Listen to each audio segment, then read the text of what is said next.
Hello, and we're live in San Diego, California. I'm trying to take ourselves seriously because we're doing this live so we can see ourselves doing the recording, and I'm very much trying to take this seriously and not laugh. So I apologize. Life is meant to be fun and have a little disco in it, okay? And we are here on a Friday before Halloween. Welcome to your training, and we are in good spirits. We got a beautiful Friday outside. We got Halloween weekend coming up. Ryan's favorite holiday. Oh, me and Shelby are definitely the Halloween leaders on the cheering on Halloween on the sidelines, and we all have parties to go to. We got people that actually want to see us and hang with us. It's crazy. I know. I mean, events are driven. So those Halloween parties you're going to, make sure you're talking to people, asking them how they are, and letting them know what you're doing, because you can't let that go. You got to let them know. But we love Halloween. Sounds like a lot of work. We love Halloween. We love dressing up. It's super fun. It was great seeing a lot of you guys last night too at the social. It was good time. It was good times. Ryan killed it with his costume. So if you weren't there, you guys missed out on Ryan being in bell-bottom pants. But they were not large. Okay? I'm still compressed. So you guys missed out, but hopefully we can see you guys at the next one. But yeah, let's. Well, and the good news is, though, I know if I want to snatch my thighs at all, I know what pants I should put on. He actually knows what that means. Well, we talk about things. And that's what we're going to train on today, actually. This is your title training. This is it. Snatching your waist. Snatching your waist. This is our title training. So, no, we actually like to breathe on this team, so you don't have to wear the waist snatch, Ryan. We'll let you go on that. Right. Or we'll corset or anything like that. and yeah, we love to have a good time. Halloween week is awesome. It's almost the end of October. It's crazy. I saw Gary Vee. I tagged you in the story, but it's, what was it, 64 days till the end of the year? 64 or 74, one of them. I'm going to say 74 because the 64 is too soon. Okay, somebody fact check that for us, but I think it was 64 days. Some crazy day where you looked at it and you're like, we only got that many days, and then you got Christmas shopping, you got holidays, you got, we have to do Thanksgiving, do Halloween, do New Year's. It's like, and he says, what are you going to do about it? 2022 is in 64 days. What are you going to do about it? And I was like, whoa, I was like getting caught. I'm sorry, your afro just moves. You get caught. That was like a caught with my pants down kind of moment right there. Like, what are we going to do? Holy, it's hard to take me seriously. So. Well, no, it is true. And I heard a really, in another podcast that I was listening to not that long ago, they were talking about gamifying how many days you have left. And like, what are you going to do to win the rest of the days you have? Because we've already had 300 and something days. Like, we've already played that many games. So how many games did you win? How many did you lose? And so when I heard it in that way, and we're both competitive people, and I'm listening to that, and I'm like, man, like, and then I saw your post this morning, I'm like, we only have 64 more games left. I mean, we're in the World Series right now. Those are going, and then life with this year, we only have that many games, like days. So what are you going to do to win those days, really harness them in, be with the family, the friends, do the things that matter, but how are you going to gamify with your last 64 days to really get the most out of it and get the best wins for yourself and win those last days? It's really a lot to think about, because you got a lot pulling on your time and on your schedule this time of year. And with your family, when you're with them, be with them, and that's what strategy and time blocking really is about. It seems like you're going to strangle me with protocol and systems, right? But that protocol and that rigid, systematic approach, it actually ends up giving you freedom. And you're like, Ryan, how does a regimented time blocking system make me more free? Because when you're doing this, you're 150% in that. When you're doing the thing with your kids or at the game or with your girlfriends having wine or whatever you do on the weekend, right? You're present and you're there and you're free to be there because you don't have 150 things pulling at your thoughts, right? Like back here in the afro zone. Like this is your afro, okay? And all the things you have to get done is over your head like this afro. But when you time block, you're free of it, right? You're free of it. You can put it back on, put it back on, put it back on. Sorry, we had an afro moment there. You know me, I gotta analogize.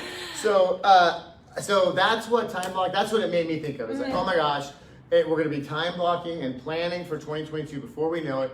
And I think for our team, and we want to do the things that we know get the results that we desire, and do them whether we feel like it or not. Get on the bike or take a jog or move your body or make it to boot camp whether you want to or not. Make the calls to nurture customers, to let them know about closings, to touch base that, oh my God, I haven't talked to them since before quarantine. I gotta call them. Do those things whether you want to or not. Show up and do the basics, and then set time aside, and we're gonna set up some kind of an offsite to talk about the big chunky goals that we want to set up for 22. And so we're going to time block to do that so we can be all about that time blocking, you know, and that way you don't get overwhelmed. So that's one response I had to that, oh my gosh, 64 days until the new year. It's just like, okay, well, we got to start thinking about when we're going to set our goal planning and stuff like that. Yeah, and look at your goals. Look back on this year. Look at the things that you've done, where you kind of lacked in, and you're like, oh shoot, I really need to pick it up there. We'll focus a little more there for 2022. But do a back look as well and see what you've accomplished. I mean, let's face it, we've been in a crazy year this year. I think we can all say, with everything going on, our market, it's been a crazy whirlwind of a year. So be really proud of yourself at what you've done, or look at what you've done and been like, oh, okay, I need to shift this a little more, step it up here next year, because we got 2022 coming. It's gonna be here before we know it, and we want to really come in after those holidays really strong and continue that momentum, like not taking the foot off the gas, you know, and having that carry through. So that is your PSA on setting goals and time blocking. Now we want to talk about a couple spooky things about in the Halloween season. Spooky things. And what's trending San Diego for your title side is, so this week we had a couple, pretty serious challenges on title policies. One of them involved like the property lines, and there was a house that was encroaching onto one of our customers. So how did we work? What was it? And how did we work through it? So we're actually getting into this property, and we got the report pulled, and we're noticing, the neighbors are saying, hey, this fence encroaches on my lawn. This fence is on my property. And sure enough, the neighbor was right. There was an encroachment there. And so with that, there's a couple things you can do. Okay. You could have the neighbors deed over that little segment of land for your tiny fence, which probably isn't going to really happen. Like an easement or just deed that piece of property? So that's probably not going to happen. Or you'd have to get it removed and have the surveyor or the inspector go back out there, look at the lines, and approve that it is no longer on the property. Okay. So we had this issue come up, and within like a few days, the neighbor was able to get it removed. We were able to get an inspector out there within like 24 hours. We got the inspector out there pretty close. It took a little bit to get the report back because, our inspectors are engineers. They really have to focus and make sure that the information they're relaying is correct. Right. And it has to hang like pulled up in court, right? Well, it had, this is on the line of if the property is closing or not, because the buyer's not going to move into a property that has an encroachment on it. They can't, because then they're already going to be pissing off the neighbors. Yeah. And so, we would want to make this as easy as possible. So the seller was like, look, I'll just remove the fence. We'll figure it out. I'll put a new one up. It will be on our property lines. Sorry about it. We're taking care of it. Seller got it done. Inspector went out there. We approved that the fence was on the new line. So we are clear to close. There's not going to be any issues anymore with any kind of encroachments on there. Everybody's happy. Buyer, seller, neighbor, agents, title, everyone got it worked out. So, sometimes. And I'll tell you, I know this transaction. There were times where we're like, man, is this going to kill this deal completely? Right. And it almost did, because that's a difficult circumstance, and it speaks to our team at Tycor behind the scenes that we rely on and their ability to get it done. Yeah, so that was something that we had to overcome. We were able to make it work. We talked to the sellers, got them squared away. Everything was all good, and looking forward to getting that one closed. It's those ones that keep us on our toes are really fun. Sometimes you win, sometimes you learn, right? And we have opportunities in title, an endless opportunity, it seems. I've been doing it 21 years, and I learn something every week, something new, some curveball or some isotope, or just something new, some different version of, And the only constant is change. That's right. So we had another case where it was a significant building, like one of these, office buildings here on Camino del Rio South that we're looking at right now, and it was two brothers, and the dad owned it in the trust, and the but only the dad could had signing rights and the authority page of the trust, and the dad's passed away, and he didn't have a power of attorney, and the trust didn't give stipulations as to who gets what regarding the real property in the trust. So now it's like we are having to deal with the trust attorney and potentially face probate because the provisions, or it was one of the brothers was held title with the trust, but the trust had the brother and the son, or the dad and the son. So but that guy did not. It was something where it would have been completely fixed if they would have had the affidavit of uninsured deed signed when they transferred it from the trust to the trust and the brother. That's what it was. Okay, and now they can't find this guy to ratify the transfer, and they don't have an endorsement, so that's an uninsured deed. And we run into this problem quite a bit, where he jumped town and goes to Vietnam, and they can't know, or the Philippines, or anywhere. They're gone. And they can't get a hold of him, and they need him to verify that it was his intent to transfer this to the trust and this other entity, and it's just a big mess. And so it's like, we talk about it quite a bit in here, that an ounce of prevention is worth a pound of cure, and just do the endorsement. We have 2 different deed drafting solution companies that do this for you, and can help you do a deed from out of the trust into an individual and then back into the trust. Like if you have to refi, or if you're adding any party, adding an offspring, a son, a brother, a mom, talk to these people, do it the right way. You want to do it the right way. You want to get the title insurance on it, because anytime there's any kind of transfer where it's not through the title company, it's uninsured. So there was no insurance behind it stating like, yes, this is passing, because what is title insurance? Passing a clean bill of health, passing a clean bill of title saying, yes, this is the intention of what's happening. We're confirming this, we are insuring it.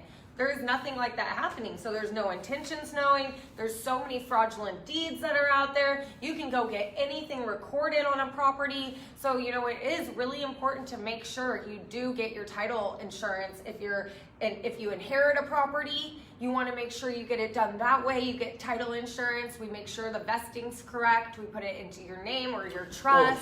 And the worst is when you have 2 divorced couples and then they sign to the husband or the vice versa to the wife, and then later they didn't do it in an insured transaction, so they need to say, hey, ex-husband, hey, ex-wife, I need you to sign this affidavit, and sometimes they don't want anything to do with it. That's a really fun conversation.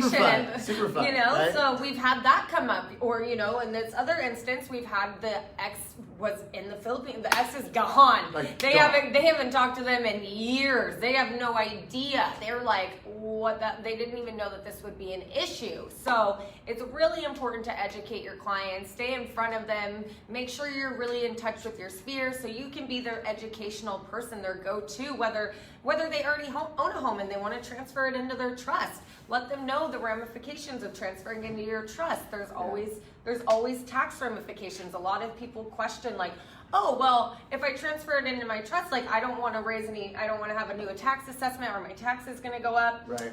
Ninja tip, unfortunately, anytime there's a property transfer, it can go up for reassessment.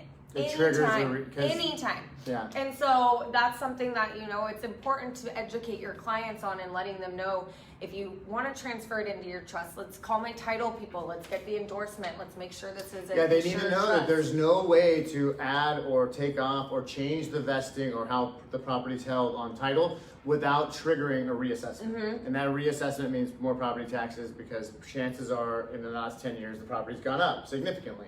So know that. I don't know if there used to be a method or a mechanism of avoiding that, but California is about revenue and the opportunity to get your tax revenue when you transfer property. They're going to add on more taxes if they can. That's happening. Okay, and then we run into it. Among the most that we run into things and issues in title is this uninsured deed. It being a gap in the chain of title. Yep, and then also too, what Ryan mentioned, we have a video plan for the future, so foreshadowing for you guys. Coming soon. There is a way to have your property taxes transferred to a property with you. That's Proposition 19. There's exemptions with it. There's a lot of stuff that goes on. You have to be really qualified for it, but there are ways to do it. So we'll talk about that for Proposition 19. Stay tuned for that. But we may not have as cool hairdos, but we'll talk about it in another video. So that's a whole nother video. That's a segment on. But yeah, it's really important. So we wanted to stress that to you guys. There's been a couple issues that have come up, but there's nothing we can't overcome at Tycor with your awesome title team. We're your advocates on making sure things get closed. Absolutely. And so, anything to add? Anything? Just have fun out there on the crazy streets of San Diego. Party it up. Go have a beautiful Halloween. It's going to be awesome. And when things get a little spooky, you can always call your title team here at Tycor. Where I'm Ryan and she's Haley, and we appreciate you guys so much. Any final thoughts for us? No, enjoy the weekend, and yeah, hit us up. Any questions, any other videos you guys want to see, hear, anything, any title issues that you have help or need help on, anything, let us know. We're here for you. Happy Halloween, guys. Happy Halloween, bye.